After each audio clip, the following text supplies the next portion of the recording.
Hello there, beautiful people, and welcome back to another video.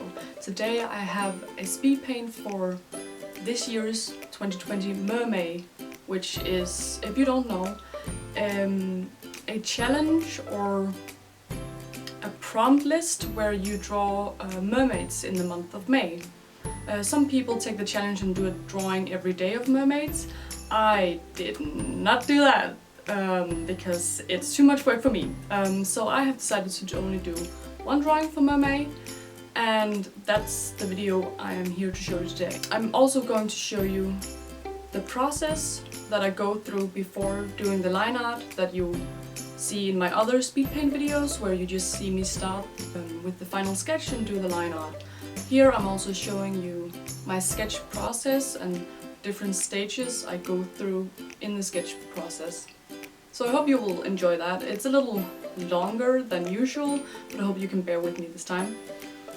And for this drawing I wanted to do, of course, mermaids, but I wanted to have them inspired by different fish types. And I do not know anything about fish, and I wanted to get some suggestions from my friends. So I went on to Snapchat and I took a picture of the sketch I had and asked them what type of fish they wanted to see. And the majority of people said koi fish, which I was really happy about because I also liked the visuals of that fish, but I didn't want both of them to be that type of fish. The other type of fish, and I'm sorry for my international viewers because this is a Danish name that I got from my friends, which is called dragfisk, which is directly translated to dragonfish, but it's not the same fish. So a dragfisk is, the actual name for that in English is lionfish. So I got a little mortified when one of my friends said dragonfish and he meant dragfisk, because I googled dragonfish and I was terrified. But yes, so it's a lionfish, the English one. And that's the one I ended up with because I really liked the color and the pattern of it, with the contrast of the koi fish. So those are the two fish types I went with. And I wanted to do a little different. A lot of people just do the tail for the mermaid, but I wanted to incorporate the patterns of the fish into the upper body and torso of the merfolk as well, so on their arms and on their torso. And I really liked that idea. And I also excuse the nudity because you can see their chests bare, because I didn't want to do the classic accessorization with clamps on their chest. So I hope you can bear with that, and I hope that you will enjoy this process that I go through here, and also the little longer video that this has been dragging on to be. But yes, I hope you'll enjoy. So, before I go into any drawing, I will always start with a sketch. And I'll probably always make multiple sketches. Sometimes I'm happy with the first sketch, but that rarely happens. So here with the mermaids, I started out with a sketch and I knew that this wasn't gonna be it. This one here, I already knew before I sketched it, but I had to get it down on paper so it would just like let go of my mind and I could move on to sketches that I would actually use in the final drawing. So then I continued drawing and I looked up some references, English,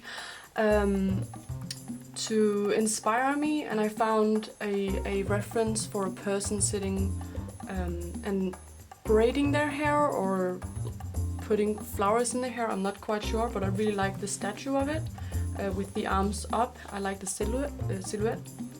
And I knew that they were gonna be sitting, so you could see the tail.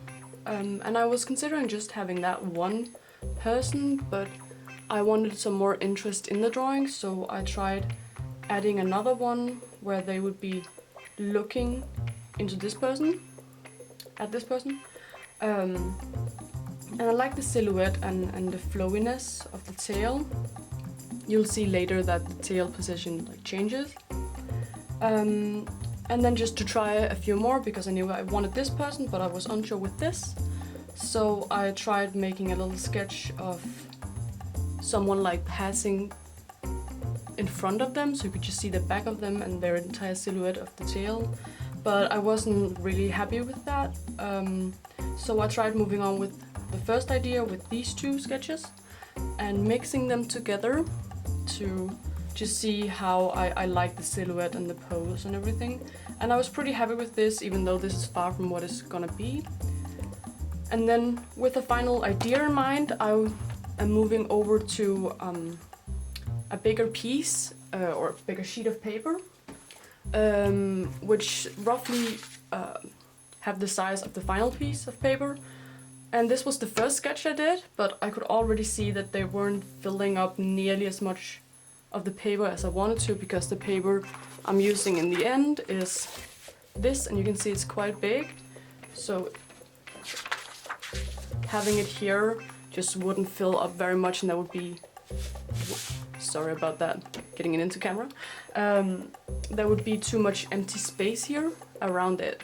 So I had to just scratch this and then try again. And then I had this, and this is way more detailed, because after getting the rough outlines of them, I could definitely see that they were in frame and the size that I wanted. And then I added way more detail to them to get this final sketch. And you can see here I knew I was going to use ink, but I didn't want to use black ink, so I was trying to figure out what inks to use for them and for the background. And I decided to end up on red for the people, for the mer people, and green for the background. And from here I use my light box to transfer it over to this paper, and then I can continue on the line work and the rest of the drawing. I hope that some of you are still here and watching with me, because now we're getting into the drawing. And I'm sorry for the long intro, but here you see me go in with first the lineup for the mer people, which I chose to be red, as I said before. And I've sped up this footage a lot, because else it would have been dragging on for too long, and I'm sorry. If you have any suggestions for me to slow it down, or if you like this format where I talk a little bit more, please let me know down in the comments and I will take your suggestions. And you also see me go in with the outline for the background, which is green ink. And here you see me do what I do not like very much doing traditional art, and that is my masking fluid. It is very tricky to work with, it ruins my brushes, so I only use one specific brush for this. And it's not very precise, so some of the areas are not masked very well. But it does the job to do the background, as you see here, so I can more easily go in and fill out the entire area without worrying about if I go all over the lines. So it works. And you see me do this a few times, and there was an area where my paper was highly disagreeing with me in the end, because it's a lot of water. It's very, very good paper, but it's a lot of water. But yes, I was finishing the background here, and I dragged it over to the background too, and then masked that part because I wanted to be lighter than the rest of the background, but still having some of the tint that the background color has. And this took me a good while to get the smooth wash that I wanted for the background, but later on also adding texture. Then I removed the masking fluid, and my fingers hurt after that every time. I start out with a lighter color for the female, or the koi fish, which is this light orange, which I will make darker in the end, but it gives the highlight that I want, because you can always go darker with watercolor, but it's very difficult to go lighter. And I did the same thing for the lionfish as well, and adding some of the more darker colors to the fins and the rest of the markings on the tail.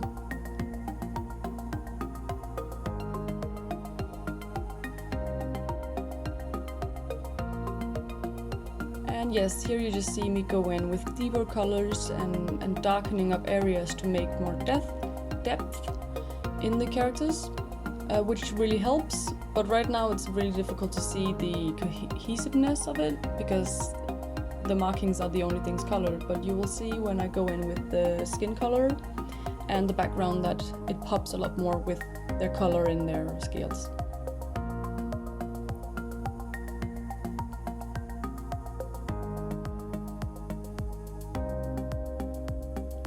I also want to add that I actually really liked this drawing.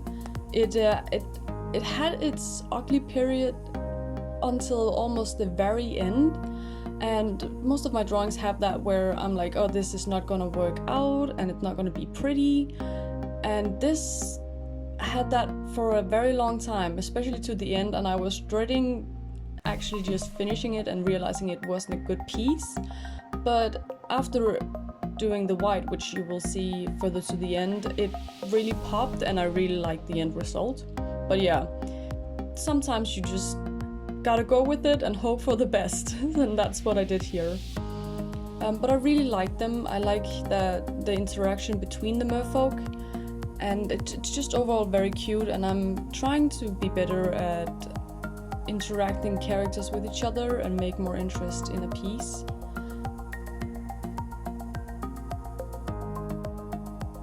And yes, here you see I'm done with the base color of everything, also with the background, and I chose to push some of the background even further to the back by layering a thin layer of blue on top of it to just pull it further back with the ocean.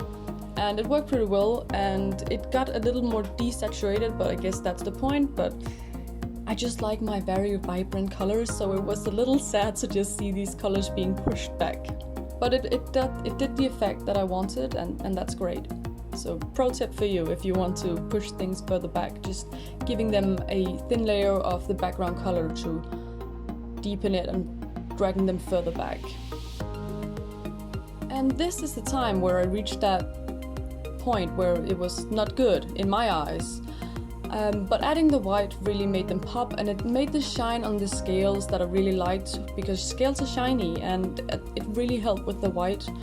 I also did it to outline, to make a, not rim light, but just highlight some of the areas, and also in the top corner you see a reflection from the water down upon them, and I really like that. And I make some bubbles, because when they swim they will make some air bubbles, and I assume, I can't be completely sure, but I really like the effects and it popped a lot.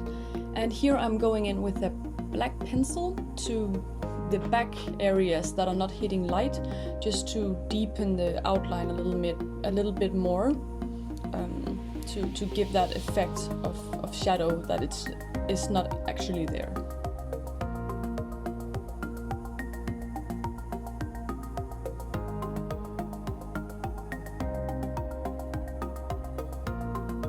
And some final details, and then this drawing is done.